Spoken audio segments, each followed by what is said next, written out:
જી મહારાજે આપણને એટલું છે કે ભગવાન એટલે ભગવાન છે, બાકી બધા દાસ. ભગવાનના સેવકો છે અને સર્વશ્રેષ્ઠ મારા ગુણાતીત છે. આપણે મારાના અનન્ય સેવક કે જે ભગવાનને અખંડ ધારી રહ્યા છે, ભગવાનનું સ્વરૂપ બન્યા છે, ભગવાનની આજ્ઞામાં રહીને પોતાનું સર્વ કાર્ય કરે છે. એટલે એ રૂપ આપણે થવાનું થયું કે આપણો આત્મા એ છે.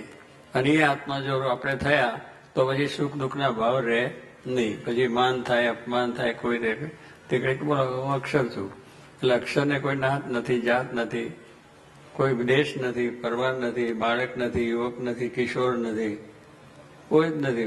ભ્રમ છે એને છે, એને કોઈ વસ્તુ છે જ નહીં. આ તો શરીરના ભાવ છે. તો એ દ્રષ્ટિ આપણે છે. ગામી નથી, નાત નથી, જાત નથી, કંઈ નથી. બ્રાહ્મણ કે ક્ષત્રિય કે વૈશ્ય કે શૂદ્ર એ કશું જ નથી.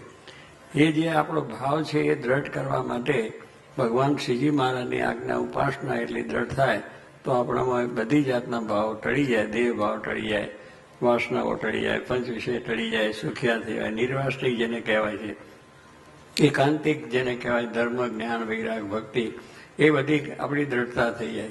અને એ થયા પછી આપણને બધી રીતે શાંતિ, શાંતિ ને શાંતિ. પછી દરેકમાં એને પરમાત્માના દર્શન થયા કરે. પછી કોઈનો અવગુણ નથી, નાનો નથી, કોઈ મોટો નથી. એની દ્રષ્ટિમાં બધા જોગી મહારાજની દ્રષ્ટિ હતી, આપણે જોયું છે ને એ બધાને સમજતા હતા.